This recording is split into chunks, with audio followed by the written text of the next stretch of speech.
Relation d'ordre. Soit R, une relation binaire sur E. R, elle est dite une relation d'ordre si elle est réflexive, antisymétrique et transitive. Donc, la différence entre relation d'ordre et relation d'équivalence, la relation d'ordre, elle est antisymétrique alors que la relation d'équivalence, elle est symétrique. Donc, dans ce cas, on peut noter le couple E, la relation R. C'est un ensemble ordonné où on peut dire R est un ordre sur E. Cela veut dire que R est une relation d'ordre sur l'ensemble E. Une relation d'ordre est en général notée par le symbole inférieur ou égal parce que inférieur ou égal, c'est une relation d'ordre. Ça, c'est le premier exercice. Donc, pour l'exercice 4.1, je veux le faire vite fait oralement et vous aurez la réponse écrite mais sans vidéo. Donc, inférieur ou égal est une relation d'ordre sur l'ensemble E qui est par exemple N ou bien Z ou bien R. Pourquoi? Pour tout X appartenant à X est inférieur ou égal à X, donc elle est réflexive.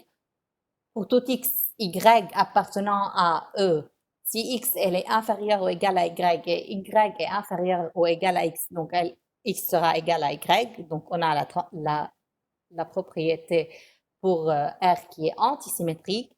Et finalement, si X inférieur à Y et Y inférieur ou égal à Z, on aura X inférieur ou égal à Z. Donc, elle est une relation d'ordre. Maintenant, soit E un ensemble, et pour tout x, y appartenant à P de E, cela veut dire que x, y sont des ensembles inclus dans E. X est en relation avec y, c'est équivalent à dire que x, elle est inclus dans y. Là, pareil, c'est une relation d'ordre. Pourquoi? Pour tout x appartenant à P de E, x, elle est inclus dans x.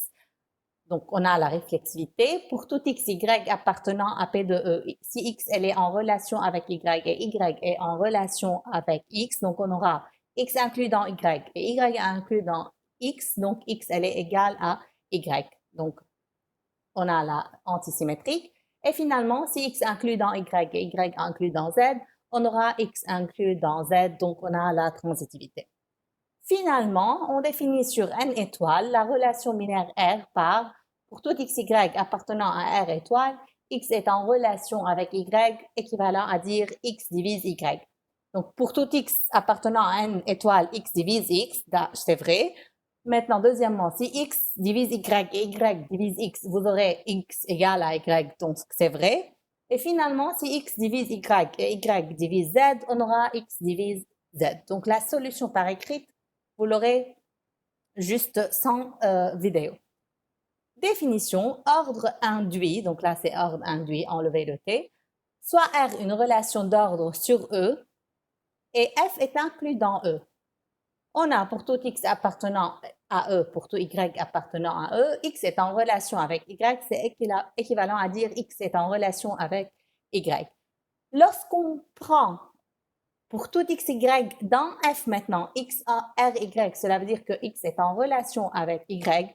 Là, ce qu'on dit, c'est qu'on a pris la restriction de r sur f.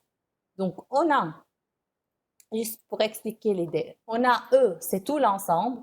Donc, ça, c'est E. Et on a un sous-ensemble f qui est inclus dans E. Donc, la restriction de R sur F, cela veut dire que c'est la même définition, mais dans ce cas, on prend juste les éléments qui appartiennent à F. Donc, X, Y appartenant à F.